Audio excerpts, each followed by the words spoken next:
இன்றைக்கி நம்ம தைப்பூசத்துக்கு முருகனுக்கு பிரசாதமாக பஞ்சாமிர்தம் எப்படி வீட்டில் ஈஸியாக பண்ணலான்னு தான் பார்க்க போகிறோம்.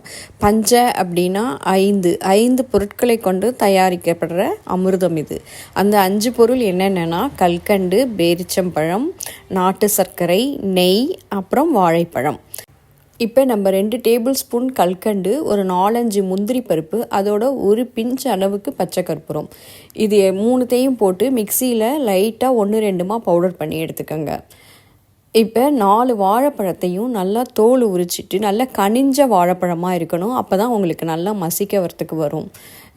கையாலேயே நீங்கள் நல்லா மசிச்சுக்கலாம், கையை நல்லா வாஷ் பண்ணிவிட்டு. அப்படி இல்லைன்னா இந்த மாதிரி மேஷரால் நீங்கள் மசிச்சுக்கோங்க. பஞ்சாமிர்தம் ஃபுல்லுமே நல்லா மசிக்கிறதுல தான் இருக்குது உங்களுக்கு. இப்போ அதோட ஒரு 1/2 கப் அளவுக்கு நாட்டு சர்க்கரை மிக்ஸ் பண்ணிக்கலாம். அதையும் நல்லா அதோட சேர்ந்து மிக்ஸ் ஆகிற அளவுக்கு மிக்ஸ் பண்ணிக்கோங்க. இப்போ அடுத்தது 1/4 கப் அளவுக்கு நெய், பசு நெய் ஊற்றிக்கோங்க.